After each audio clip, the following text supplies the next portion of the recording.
Hello everyone, welcome back to our channel. And today we are doing the third part of objective questions of the digestive system chapter. पहले दो parts I hope आपने देखे होंगे and I'm sure they are useful for you. अब हम ये third part कर रहे हैं. इसमें again I have taken 25 fill ups. Objective ही है, मतलब ऑब्जेक्टिव क्वेश्चंस की जो सीरीज है उसमें मैंने पहले एमसीक्यूज लिए थे फर्स्ट वीडियो में. सेकंड वीडियो में आई have taken the name the following type कि आपको एक सिंगल टर्म देनी थी. यहाँ पे थर्ड वाला जो है फिलअप्स लिए हैं, फिल इन द ब्लैंक्स लिए हैं. इन्हीं में आई थिंक आपका सारा जो ऑब्जेक्टिव पोर्शन आता है पेपर का ये कवर अप हो जाएगा and it is a good revision also. इसमें भी आपको कोई अगर प्रॉब्लम आती है please free feel to ask. So the first one is bile is produced in dash and stored in dash. ये जो फिलअप है ये आपसे अगेन बाइल जो एक बहुत इंपॉर्टेंट फ्लूइड है हमारे डाइजेस्टिव सिस्टम का, उसके बारे में पूछ रहे हैं कि बाइल का प्रोडक्शन कहाँ होता है और वो स्टोर कहाँ होती है. तो ये अब तक आपको याद हो गया होगा कि bile is produced in liver. Liver में प्रोड्यूस होती है, वहां पे यूज भी होती है, लेकिन जो एक्स्ट्रा बाइल होती है that is stored in gall bladder. Okay, gall bladder में स्टोर होती है, लिवर में प्रोड्यूस होती है. Next, stomach wall is protected from the ill effects of HCl by so and so. तो जो स्टमक है, स्टमक की वॉल्स होती हैं, स्टमक की वॉल्स की लेयर्स होती हैं. हमारे स्टमक के अंदर HCl होता है, हाइड्रोक्लोरिक एसिड, जिसकी की pH काफ़ी लो होती है. इसका मतलब काफ़ी स्ट्रॉन्ग HCl है, कॉन्सेंट्रेशन उसकी काफ़ी अच्छी खासी है. pH 1.8 टू 2.2 2.4 वेरी करती है, इस रेंज में होती है इस HCl की pH. तो हमारी स्टमक वॉल फिर भी उससे डैमेज नहीं होती है. इतना स्ट्रॉन्ग एसिड है हमारे स्टमक के अंदर है, डाइजेशन में हेल्प कर रहा है, लेकिन हमारी स्टमक वॉल उससे फिर भी डैमेज नहीं होती है. Why? Because it is being protected from the ill effects of that particular acid by some membrane. एक स्टमक के अंदर जो इंटरनल लेयर है, उसकी जो इनर मोस्ट लेयर है that is composed of mucus. Mucosa membrane होती है, म्यूकस की एक थिक लेयर है which is a jelly like होती है, जो कि उसको उस एसिड के इफेक्ट से बचाती है, इल इफेक्ट से, उसके इल इफेक्ट्स को नेगेट कर देती है. So ultimate thing is that stomach wall is protected from the ill effects of HCl by that mucosa layer of mucosa. और अगर हम ज़्यादा एसिडिक फूड खाते हैं या फ्राइड स्टफ ज़्यादा खाते हैं तो हमारी जो वो म्यूकोसा लेयर है वो डैमेज होने लगती है, उसमें छोटे छोटे होल्स हो जाते हैं and then that particular acid percolates to the inner walls of the stomach and it causes irritation, the stomach wall gets damaged. तो उसको हम बोलते हैं कि जो हमारी म्यूकोसा लेयर है उसमें प्रॉब्लम आ गई है या होल्स हो गए हैं, तो उसमें एसिडिटी होती है, उसमें इचिंग होती है, उसमें बर्निंग सेंसेशन होती है.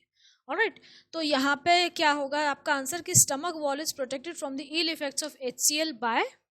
तो आप इसमें म्यूकोसा लेयर लिख सकते हैं, म्यूकस मेम्ब्रेन लिख सकते हैं, या सिर्फ म्यूकस लिख सकते हैं. आपको सब पे मार्क्स मिल जाएंगे. Next is dash is the largest part of large intestine. Large intestine के 3 पार्ट्स आपने पढ़े हैं, उसमें से जो सबसे लार्ज पार्ट है उसका नाम आपको बताना है. तो लार्ज इंटेस्टाइन के 3 पार्ट्स क्या होते हैं? Caecum, colon and rectum. Caecum starting है, जो छोटा सा पार्ट होता है जहाँ पे कि स्मॉल इंटेस्टाइन और लार्ज इंटेस्टाइन जो मिलते हैं, उसके बाद आपका पार्ट होता है सीकम. सीकम के बाद कोलोन. कोलोन जो है that is the largest part of large intestine. Colon भी 3 पार्ट्स में डिवाइडेड होता है. जैसे यहाँ पे सपोज स्मॉल इंटेस्टाइन के बाद यहाँ से स्टार्ट हुआ आपका सीकम. सीकम बहुत छोटा सा स्ट्रक्चर होता है. जैसे यहाँ पे स्मॉल इंटेस्टाइन एंड हुई, यहाँ पे सीकम है. सीकम के ही साइड में वर्मीफॉर्म अपेंडिक्स निकला होता है which is again a finger like projection. उसके बाद यहाँ पे आपको जो लार्ज इंटेस्टाइन का पार्ट है that is known as colon. Colon के फिर 3 पार्ट्स हैं जिसको हम बोलते हैं असेंडिंग कोलोन, ट्रांसवर्स कोलोन और descending colon, which again ends in rectum, the third part of the large intestine. तो ये जो रीजन है जहाँ पे कि कोलोन नीचे से ऊपर जा रही है, ये वाला जो रीजन है, इस रीजन को हम बोलते हैं असेंडिंग कोलोन, क्योंकि ऊपर जा रही है वो, नीचे से यहाँ से स्टार्ट हुई है, नीचे से ऊपर जा रही है, इसीलिए that is known as ascending colon. This part is known as transverse colon क्योंकि ये फ्लैट है. And this the next part which is coming down, this is known as the descending colon, because it is coming down. तो ये colon के 3 parts हो गए, ascending colon, transverse colon and descending colon, which is the largest part of large intestine. Next is pancreatic enzymes act in an dash medium. Pancreatic enzymes जो हैं वो कैसे medium में एक्ट करते हैं? तो इसको आपको ध्यान होगा कि पैनक्रियाटिक एंजाइम्स रिलीज कहाँ होते हैं. देखो, पैनक्रियास रिलीज करता है पैनक्रियाटिक एंजाइम्स को, and they are released as soon as the chyme, जो फूड है हमारा सेमी डाइजेस्टेड बोलस जो है, जो चाइम जैसे हम बोलते हैं, वो जैसे ही स्टमक से स्मॉल इंटेस्टाइन में एंटर करता है वहीं पे पैनक्रियाटिक एंजाइम्स रिलीज होते हैं. वहाँ पे 2 डक्ट्स होती हैं. एक डक्ट आती है लिवर से जो कि बाइल लेके आती है, बाइल डक्ट है. सेकेंड डक्ट आती है पैनक्रियास से, दैट इज पैनक्रियाटिक डक्ट, वो पैनक्रियाटिक फ्लूइड लेके आती है, पैनक्रियाटिक एंजाइम्स लेके आती है. तो पैनक्रियाटिक एंजाइम्स जो हैं वो बाइल के साथ एक्ट करते हैं. जो फूड स्टफ, जो बोलस, जो चाइम जो स्टमक से आ रहा है वो एसिडिक है, क्योंकि स्टमक के जितने भी एंजाइम्स हैं वो एसिडिक मीडियम में एक्ट करते हैं. उसके बाद जब हमारा फूड जो चाइम है जब स्मॉल इंटेस्टाइन में एंटर करता है, then it is neutralised. Bile add होती है उसमें, बाइल पहले उस एसिडिटी को न्यूट्रलाइज करती है, फिर और बाइल रिलीज होती है जो कि उस चाइम को क्या करती है, एल्कलाइन बना देती है, क्योंकि हमारे पैनक्रियाटिक एंजाइम्स जो है वो एक एल्कलाइन मीडियम में ही एक्ट करते हैं. तो इसका आंसर हो जाएगा pancreatic enzymes act in an alkaline medium. Next, the reagent used for testing glucose. Glucose की टेस्टिंग जब हम करते हैं फूड टेस्ट में, तो वहाँ पे हम रिएजेंट्स कौन से यूज़ करते हैं वो आपसे पूछा है. तो यहाँ पे हम 2 रिएजेंट्स यूज़ करते हैं. एक ही रिएजेंट है एक्चुअली, उसके ए और बी करके 2 पार्ट्स होते हैं. फेलिंग्स, इसको आप फेलिंग्स सोल्यूशन या फेलिंग्स रिएजेंट कुछ भी कह सकते हैं, A and Fehling solution B. All right. Next is a positive test for glucose would show a color change from blue green to. अब ये जो फेलिंग सोल्यूशन से हम ग्लूकोज टेस्ट कर रहे हैं तो इसमें कलर चेंज क्या होता है. फेलिंग सोल्यूशन जो है वो bluish greenish, light blue greenish tint का होता है फेलिंग सोल्यूशन. एंड जब अगर उसको टेस्ट कर रहे हैं, हम ग्लूकोज को टेस्ट कर रहे हैं, फेलिंग सोल्यूशन को यूज़ कर रहे हैं ग्लूकोज टेस्ट करने के लिए, तो फेलिंग सोल्यूशन जो लाइट ग्रीनिश या ब्लू कलर का था, इट चेंजेस टू, किस कलर में चेंज होता है वो आपसे पूछा है. तो it changes to brick red. जो ब्रिक रेड कलर होता है उसमें वो चेंज हो जाता है. This shows a positive test of glucose. इसका मतलब जिस फूड स्टफ में फेलिंग सोल्यूशन डालने पे फेलिंग सोल्यूशन का कलर ब्रिक रेड हो गया, इसका मतलब उस फूड स्टफ में ग्लूकोज प्रेजेंट है. Next, a piece of food changes from white to yellow and yellow to orange after addition of NH4OH, that is ammonium hydroxide, indicates the presence of. तो एक food piece है, food stuff है, food का testing कर रहे हैं हम, वो पहले वाइट था, वाइट से येलो हो गया, and yellow to orange after addition of NH4OH. तो वाइट टू येलो होता है जब हम उसमें क्या डालते हैं, नाइट्रिक एसिड ऐड ऑन करते हैं. नाइट्रिक एसिड जो है प्रोटीन्स के साथ रिएक्ट करके येलो कलर देता है. अगर आपकी कभी स्किन पे थोड़ा सा भी नाइट्रिक एसिड गिर जाएगा, of course it will cause a burning sensation, और आपकी स्किन का जो एरिया है वो वहाँ से बिल्कुल टर्मरिक जैसा येलो हो जाता है. तो that is an indication of protein. तो यहाँ पे ये वही हो रहा है कि जब हमने नाइट्रिक एसिड ऐड किया है तो वाइट टू येलो हो जाएगा, फिर हम एसिड को रिमूव कर देंगे वाटर से वॉश करके उस पर्टिकुलर फूड सैंपल को, और फिर उसमें अगर हमने NH4OH डाला, अमोनियम हाइड्रोक्साइड सोल्यूशन डाला, तो वो येलो से क्या होगा, ऑरेंज कलर का हो जाएगा. तो it definitely indicates the presence of proteins. ये प्रोटीन्स का टेस्ट होता है. Next, complete digestion of food takes place in. Food का डाइजेशन हो रहा है. डाइजेशन कहाँ से स्टार्ट हो रहा है, माउथ से स्टार्ट होता है. माउथ के बाद ईसोफेगस में कोई डाइजेशन नहीं होता. ईसोफेगस में सिर्फ मूवमेंट है, एक चैनल है, पैसेज है जो कि माउथ से स्टमक तक फूड को पहुंचा रहा है. अब फूड में स्टमक में होता है डाइजेशन, उसके बाद स्मॉल इंटेस्टाइन में होता है. तो ये कह रहे हैं कंप्लीट डाइजेशन कहाँ पे हो जाता है, उसके बाद, इसका मतलब उसके बाद डाइजेशन नहीं हो रहा है. तो कंप्लीट डाइजेशन जो है वो हमारा स्मॉल इंटेस्टाइन में फिनिश हो जाता है. स्मॉल इंटेस्टाइन के बाद डाइजेशन नहीं होता है, सिर्फ इजेशन होता है, वाटर का अब्जॉर्प्शन होता है लार्ज इंटेस्टाइन में, and the waste material is stored in rectum to be ejected from the anus later on. So complete digestion, या फिर हम ये कह सकते हैं कि डाइजेशन का कंप्लीशन जो है वो स्मॉल इंटेस्टाइन में होता है.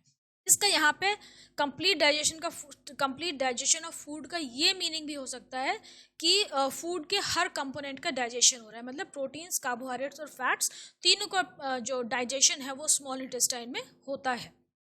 इसका ये मीनिंग भी हो सकता है इस सेंटेंस का। Next, dash are also known as biocatalysts. Biocatalyst हम किसको कहते हैं? कैटलिस्ट क्या होता है? केमिस्ट्री में आपने पढ़ा है, catalyst is a substance that enhances or reduces the rate of a reaction, मतलब it alters the rate of a reaction without itself being changed. खुद चेंज नहीं होता है, सिर्फ उस रिएक्शन के रेट को वो या तो एनहांस करता है या रिड्यूस करता है। तो बायोकैटलिस्ट वही हो गए जो कि बायोलॉजिकल रिएक्शंस के रेट को या तो इंक्रीज करेंगे या डिक्रीज करेंगे without themselves getting involved.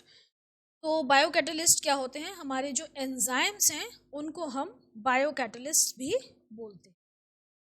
Next, dash teeth are well developed in carnivorous animals. Carnivorous animals में कौन से टीथ ज़्यादा वेल डेवलप्ड होंगे? ऑब्वियसली जो कि उनको फ्लैश को टीयर करने में हेल्प करेंगे। तो ऐसे कौन से हमारे टीथ हैं? क्योंकि हम हेट्रोडोंट है, we have different types of teeth, तो ऐसा कौन सा पर्टिकुलर टूथ है जो कि टीयरिंग में हेल्प करता है? So those are canine. आप कह सकते हैं कैनाइन्स, या अच्छा यहाँ पे हम कैनाइन टीथ बोल रहे हैं तो हम पूरा सिंगुलर ही लिखेंगे। Canine teeth are well developed in carnivorous animals. Next is removal of undigested food is called. हमारी बॉडी से जो फूड जो अनडाइजेस्टेड रह जाता है, इसका मतलब स्मॉल इंटेस्टाइन के बाद जो भी फूड लार्ज इंटेस्टाइन में गया वो अनडाइजेस्टेड है, क्योंकि वहाँ पे फूड का डाइजेशन नहीं होता है, सिर्फ वाटर का रीअब्जॉर्प्शन होता है लार्ज इंटेस्टाइन में। तो रिमूवल ऑफ अनडाइजेस्टेड फूड, जो फूड वहाँ पे गया है उसके बाद वो रेक्टम में स्टोर होके जो बाहर निकलता है बॉडी से, expelled out of the body, तो उस प्रोसेस को हम क्या बोलते हैं? उस प्रोसेस को हम बोलते हैं इजेशन और एक्सक्रीशन। दोनों वर्ड्स आप लिख सकते हैं। Next, dash is the part of tooth above the gums. अब गम्स जो हैं, गम्स के ऊपर आपका टूथ का कौन सा पार्ट है जो कि हमें विजिबल होता है? मतलब गम्स के ऊपर, गम्स के बाहर हमें जो भी टूथ का पार्ट दिख रहा है उसको क्या बोलते हैं? आप डेंटाइन एनामल नहीं बोलिएगा, हम पूरे पार्ट की बात करें तो that is known as crown. Next, dash helps in curdling of milk. Milk की कर्डलिंग में कौन सा एंजाइम हेल्प करता है? तो सबसे पहली बात तो मिल्क की कर्डलिंग में वही एंजाइम हेल्प करता है जो कि इन्फेंट्स में प्रेजेंट होता है, बहुत छोटे बेबीज़ में प्रेजेंट होता है, जो कि सिर्फ मिल्क डाइट पे रहते हैं। जब हम बड़े होते हैं, when the baby grows up, वो एंजाइम प्रोडक्शन बंद हो जाता है। तो that is an enzyme which helps in curdling of milk, and that particular enzyme is known as rennin, जो कि मिल्क प्रोटीन को कैसीन में कन्वर्ट करता है। कैसिनोजन बन जाता है, कैसीन में कन्वर्ट करता है मिल्क प्रोटीन को, कर्डल कर देता है मिल्क को। Rennin is that particular enzyme. Next, the movement of food in oesophagus is known as. Oesophagus में जो फूड का मूवमेंट होता है उसको क्या बोलते हैं? देखो, ईसोफेगस में फूड मूव कैसे करता है? इट मूव्स वेरी स्लोली, ऐसे कॉन्ट्रैक्शन, वेव ऑफ कॉन्ट्रैक्शन के थ्रू मूव करता है। मतलब माउथ से ईसोफेगस में गया फूड का बोलस, तो वहाँ पे जो ईसोफेगस है उसका जो डायमीटर है वो थोड़ा सा इंक्रीज हो जाएगा, उसके नीचे पूरी जो ईसोफेगस है वो स्क्वीज्ड रहेगी। जैसे जैसे वो बोलस नीचे मूव करता जाएगा, ईसोफेगस का जो सर्कमफ्रेंस है वो बढ़ती जाती है एंड ऊपर वाली सर्कमफ्रेंस कम होती जाती है। मतलब ऐसे ऐसे ऐसे squeeze and it then expands, it is squeezed and then it again expands। तो ये जो wave of contraction होती है, मतलब contract हो रहा है फिर relax हो रहा है, फिर contract हो रहा है फिर relax हो रहा है, इस wave of contraction के थ्रू जो हमारा food का bolus है वो ईसोफेगस में हमारे माउथ से स्टमक तक मूव करता है, जितना भी ईसोफेगस का पैसेज है। ऐसा नहीं है कि आपने माउथ से जो खाना लिया, जो आपने अंदर गया आपके थ्रोट में, वो पूरा खाना डायरेक्टली जाके स्टमक में इट विल फॉल डाउन, की कोई पाइप है हमने ऊपर से कुछ डाला और नीचे जाके वो डंप हो गया, ऐसा नहीं होता है। बहुत स्लो मूवमेंट होता है फूड का, and that movement is known as peristalsis. उस मूवमेंट को हम बोलते हैं peristalsis. Okay, next, molars and pre molars are the dash teeth. Molars और प्री मोलर्स दोनों ही कैसे टीथ हैं? They are grinding teeth, grinders, crushing में हेल्प करते हैं। तो आप लिख सकते हैं दे आर ग्राइंडिंग टीथ। ठीक है। Next is in stomach food remains in the form of, हमारे स्टमक में फूड की जो फॉर्म होती है, जिस फॉर्म में रहता है उसको हम क्या बोलते हैं? तो स्टमक में फूड जो है एक पल्प की फॉर्म में रहता है, और इसको अगर आप इसका बायोलॉजिकली इसकी टर्म यूज़ करेंगे तो इसके लिए हम टर्म यूज़ करते हैं chyme. In stomach food remains in the form of chyme, soluble form में होता है, चाइम की फॉर्म में होता है। Next, pancreas is both dash and dash in function. Pancreas जो ग्लैंड है, बहुत बहुत इंपॉर्टेंट ग्लैंड है, इसका फंक्शन क्या होता है? It is the only gland which is both endocrine and exocrine in function. अब आंसर तो हो गया कि it is both endocrine and exocrine in function. तो एंडोक्राइन और एक्सोक्राइन का मतलब क्या होता है, ये आपको पता होना चाहिए। एंडोक्राइन का मतलब ये होता है कि ये हार्मोन्स प्रोड्यूस करता है, एंडोक्राइन सिस्टम का एक पार्ट है, हार्मोन्स प्रोड्यूस करता है। तो पैनक्रियास दो हार्मोन्स प्रोड्यूस करता है, इंसुलिन जो कि हमारे शुगर के मेटाबॉलिज्म में हेल्प करता है, दूसरा ग्लूकागॉन, ये भी हमारे शुगर के मेटाबॉलिज्म में हेल्प करता है। दोनों एंजाइम्स एंटागोनिस्टिक है, मतलब दोनों के फंक्शंस एक दूसरे के ऑपोजिट होते हैं। एंडोक्राइन फंक्शन जो है पैनक्रियास का आइलेट्स ऑफ लैंगरहैंस से कंसर्न्ड है, और यहाँ पे ये दो एंजाइम सीक्रेट करता है, insulin and glucagon. Exocrine function क्या है कि ये एंजाइम्स के अलावा क्या सीक्रेट करता है, ये हमारे जो डाइजेस्टिव सिस्टम में जो जूस यूज हो रहे हैं उनको सीक्रेट कर रहा है, एंजाइम सीक्रेट कर रहा है। यहाँ पे हार्मोन सीक्रेट कर रहा था, अब ये एंजाइम सीक्रेट कर रहा है। एंजाइम से किस फॉर्म में सीक्रेट करता है? पैनक्रियाटिक जूस जो होता है वो 3 एंजाइम सीक्रेट करता है, जिसमें कि फैट्स, प्रोटीन्स और कार्बोहाइड्रेट्स तीनों के डाइजेस्टिव एंजाइम्स इंक्लूडेड है। मतलब एंडोक्राइन फंक्शन हो गया कि हार्मोन सीक्रेट कर रहा है, और इसका जो एक्सोक्राइन फंक्शन हो ये हो गया कि वो एंजाइम्स सीक्रेट कर रहा है जो कि हमारे डाइजेशन में हेल्प करते हैं। Next, dash prevents the food to enter trachea while swallowing. जब माउथ से हमारे ट्रैकिया में फूड जाता है, trachea is the food pipe, trachea is the wind pipe, ये ट्रैकिया नहीं होना चाहिए, यहाँ पे होना चाहिए ईसोफेगस। सॉरी, जब ईसोफेगस में फूड जा रहा है, नहीं ये सही है, जब ईसोफेगस में आपका फूड जा रहा है माउथ से, ट्रैकिया में ना जाए, उसके लिए क्या मैकेनिज्म है आपके पास? Dash prevents the food to enter trachea, trachea में हमारा फूड नहीं जाना चाहिए, क्योंकि ट्रैकिया जो होता है वो क्या होता है? Is the wind pipe. Food आपका कहाँ जाना चाहिए? फूड आपका जाना चाहिए ईसोफेगस में। ईसोफेगस को हम क्या कहते हैं?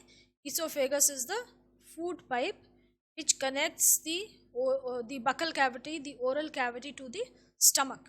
तो ऐसा कौन सा मैकेनिज्म है या ऐसा कौन सा स्ट्रक्चर है जो कि फूड को ईसोफेगस में जाने देता है और ट्रैकिया में जाने से रोकता है?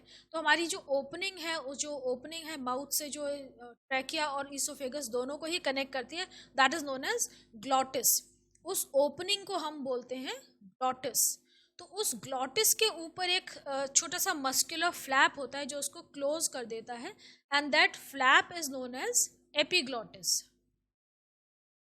उस फ्लैप को हम एपिग्लॉटिस बोलते हैं। तो एपिग्लॉटिस जैसे ही फूड स्वॉलो करने लगते हैं तो एपिग्लॉटिस क्लोज होता है। जैसे सपोज ये आपकी ट्यूब है, तो ऐसे एपिग्लॉटिस उसके ऊपर क्लोज हो जाता है, and thus the food is prevented from entering the trachea, वो डायरेक्ट ईसोफेगस में जाता है। ठीक है, तो epiglottis prevents the food to enter trachea while swallowing. Next, excess amino acids are broken down in. जो अमीनो एसिड्स हैं, मैंने आपको लास्ट लेक्चर में भी बताया था, जो ऑब्जेक्टिव क्वेश्चंस हम कर रहे हैं उसमें मैं फर्स्ट 2 में भी ये चीज़ एक्सप्लेन कर चुकी हूँ कि अमीनो एसिड्स जो हैं वो हमारी बॉडी में कभी भी स्टोर नहीं होते हैं। मतलब फैट स्टोर हो जाते हैं, कार्बोहाइड्रेट स्टोर हो जाते हैं आपकी बॉडी में, लेकिन प्रोटीन्स जो हैं वो स्टोर नहीं होते हैं, वो एज सच यूज़ हो जाते हैं। अगर आप एक्सेस प्रोटीन्स ले रहे हैं, एक्सेस अमीनो एसिड्स ले रहे हैं, तो आपकी बॉडी को उसका कोई फ़ायदा नहीं है। इनफैक्ट आपके लिवर को बहुत ज़्यादा मेहनत करनी पड़ेगी उसको अपनी बॉडी से रिमूव करने के लिए। तो क्योंकि एक्सेस अमीनो एसिड्स हमारी बॉडी स्टोर नहीं करती, हमारी बॉडी में कोई ऐसा मैकेनिज्म नहीं है जो कि उन एक्स्ट्रा अमीनो एसिड्स को स्टोर कर ले।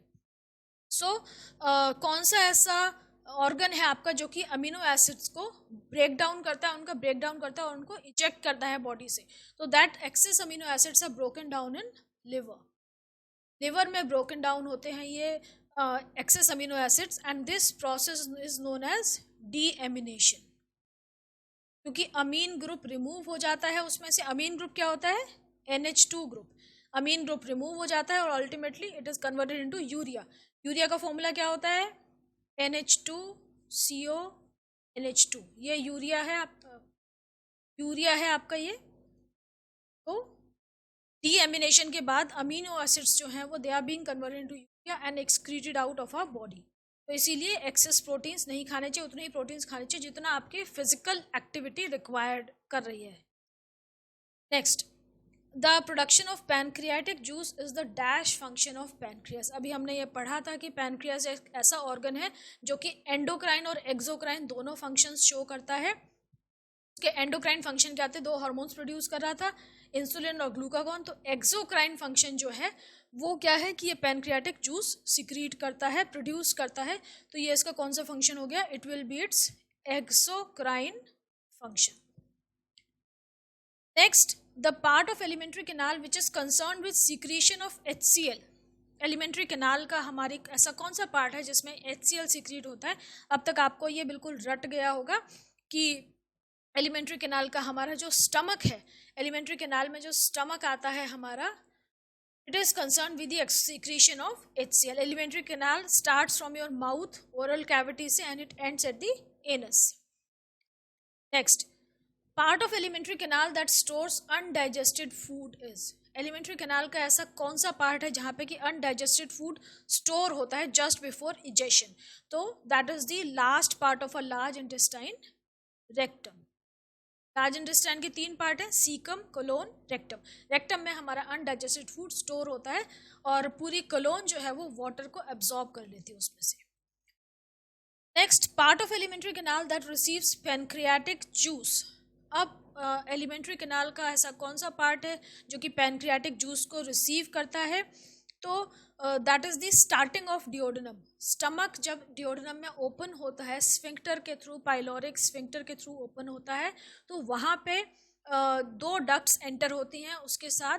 एक तो स्टमक जो है वो स्मॉल इंटेस्टाइन में जा रहा है, उसके साथ 2 डक्ट्स एंटर होती हैं उसी जंक्शन पे। और वो 2 डक्ट्स कौन सी होती हैं, एक तो बाइल डक्ट जो लिवर से आती है बाइल लेके, दूसरी होती है पैनक्रियाटिक डक्ट जो पैनक्रियास से आती है पैनक्रियाटिक जूस लेके। तो part of alimentary canal that receives pancreatic juice is, इसका आंसर क्या हो जाएगा आपका, डिओडेनम। डिओडेनम या फिर starting of the small intestine. Next, part of alimentary canal which receives 2 digestive secretions simultaneously. ये वही जो अभी मैंने आपको बोला कि कौन सा पार्ट है जो कि 2 डाइजेस्टिव सिक्रीशंस साइमल्टेनियसली रिसीव कर रहा है, तो दैट इज अगेन डिओडेनम। और वो जो सिक्रीशंस हैं वो क्या है, एक तो हो गया आपका बाइल डक्ट, बाइल, और दूसरा हो गया pancreatic juice from the pancreatic duct. Okay, last is the organ concern with production of fibrinogen, prothrombin and heparin is. कौन सा ऑर्गन है जो ये 3 केमिकल्स को सिंथेसाइज कर रहा है। देखो, जो पहले 2 केमिकल्स हैं फाइब्रिनोजन और प्रोथ्रोम्बिन, ये ब्लड क्लॉटिंग में हेल्प करते हैं, और ये जो हेपेरिन है इट इज एन एंटीकोगुलेंट, मतलब हमारे ब्लड को ये क्लॉट करने से बचाता है। तो ये सारे जो केमिकल्स हैं they are all synthesised by liver. तो you can understand that liver is a very very important organ. ये बहुत सारे ऐसे केमिकल सिंथेसाइज कर रहा है जो इनके बिना कि हमारी बॉडी सर्वाइव नहीं कर सकती, हेल्दी नहीं रह सकते। ठीक है, सो दीज आर ऑल, ये आपके 25 फिलअप्स हो गए। हम ये सीरीज़ यहाँ पे ख़त्म कर रहे हैं। जिस चैप्टर की जो थी 3 ऑब्जेक्टिव क्वेश्चंस के लेक्चर्स ख़त्म हो गए हैं। इसके बाद मैं कौन से चैप्टर स्टार्ट करूं या आपको ये यूज़फुल लगे कि नहीं लगे, please do share your comments. आप जो सजेस्ट करेंगे उसी के हिसाब से मैं आगे प्रोसीड करूँगी।